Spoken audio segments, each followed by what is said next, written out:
أعوذ بالله من الشيطان الرجيم. بسم الله الرحمن الرحيم. قل اللهم مالك الملك تؤتي الملك من تشاء وتنزع الملك ممن تشاء وتعز من تشاء وتذل من تشاء بيدك الخير إنك على كل شيء قدير. تولج الليل في النهار وتولج النهار في الليل وتخرج الحي من الميت وتخرج الميت من الحي وترزق من تشاء بغير حساب. صدق الله العظيم. We continue with our discussion on ayah number 26 and 27 of Surah Al-Imraan. Yesterday we discussed the reason for its revelation and then a brief translation and an understanding of the verse itself. Today we will discuss two aspects with regards to the benefits of the virtue of this ayah and attached to other ayats of the Quran Sharif.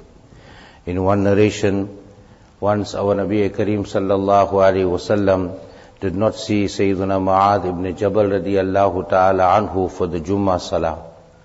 This obviously would have concerned Nabi Kareem sallallahu alaihi wasallam. So after the Salat, Nabi Kareem sallallahu alaihi wasallam went to the house of Sayyidina Mu'adh radiyallahu ta'ala anhu. On inquiry, Sayyidina Mu'adh radiyallahu ta'ala anhu said to Rasulullah sallallahu alaihi wasallam that I owed a certain Yahudi 40 dirhams, in other words, 40 silver coins. And in one narration, he said to Rasulullah sallallahu alaihi wasallam that it was a debt in general. So Rasulullah sallallahu alaihi wasallam said to him, O Mu'adh, let me teach you some dua that you may recite to have this debt of yours fulfilled. And if the debt be equivalent to a mountain, and in one narration, if the debt be equal to the earth filled with gold. In other words, you have so much to repay that if this whole world had to turn into gold and that is the amount you had to repay, Allah Tabaraka wa Ta'ala will make a means of you repaying that. So Nabi Kareem sallallahu alayhi wasallam then taught Sayyidina Mu'adh radiyallahu ta'ala anhu these two verses of the Quran Sharif, 26 and 27 of Ali Imran, leaving out the beginning Qul, but to begin from Allahumma malikal mulk tu'til mulka man tasha till the end of the next ayah, that where Allah Ta'ala says, Wallahu yarzuqu man yasha'u bighayri hisab. And then Nabi sallallahu alayhi wasallam said to him that add on to that this dua, in other words, beseeching Allah subhanahu wa ta'ala, Rahman ad-dunya wal akhirah wa rahimahuma. The translation of this is, beseeching Allah subhanahu wa ta'ala, O most compassionate of this world and the hereafter, wa rahimahuma, and the most merciful of this world and the hereafter, tu'ti minhuma man tasha wa tamna'u minhuma man tasha.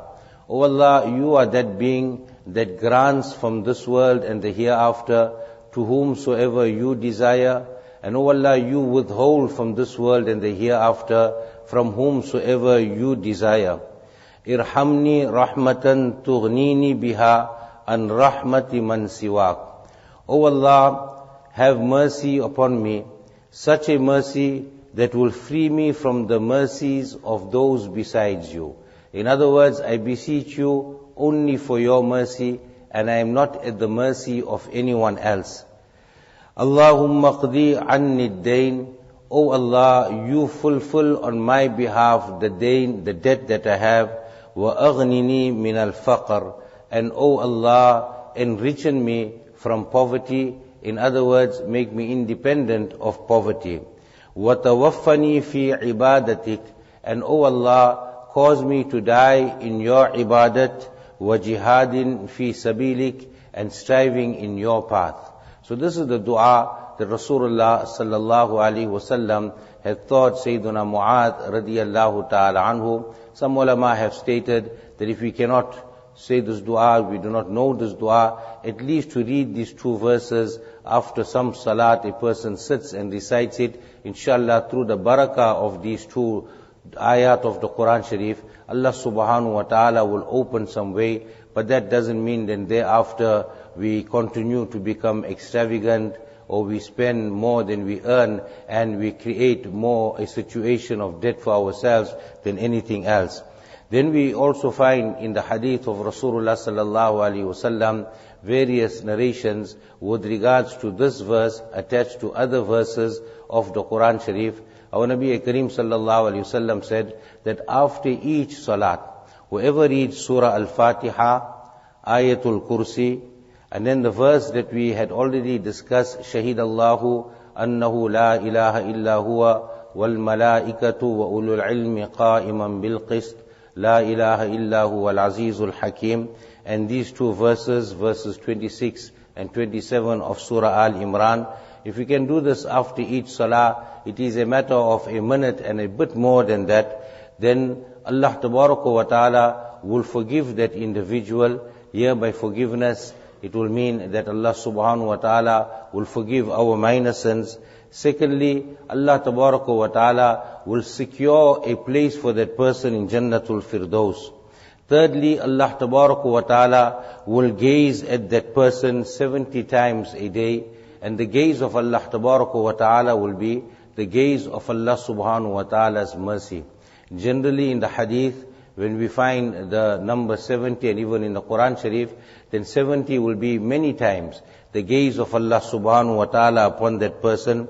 And then number 4, Allah Tabaraka wa Ta'ala will fulfill 70 needs of that individual, and again 70 will be many needs of that individual. In one narration, the least of it is maghfirat, forgiveness from Allah Subhanahu wa Ta'ala.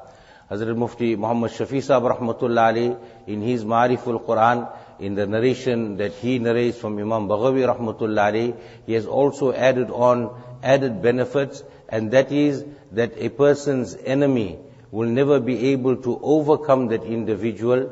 That person then also will not be overcome with anyone who tries to do any kind of sorcery or black magic upon that person. In other words, he will always remain dominant. So such is the ta'thir and the effects of these verses of the Quran Sharif. What is important is that we need to understand that the effect is from Allah Subhanahu wa Ta'ala. Power remains in the hands of Allah Tabaraka wa Ta'ala, and all of it happens from Allah Rabbul Izzat. And probably the other most important thing is that we perform the 5 times salat, and when we read the salat on time, inshallah, and we carry out this, then Allah Subhanahu wa Ta'ala's help will always be with us. May Allah Tabaraka wa Ta'ala give us the tawfiq. Subhanallah wa bihamdi, subhanakallahumma wa bihamdik, nashhadu an la ilaha illa anta nastaghfiruka wa natubu ilayk.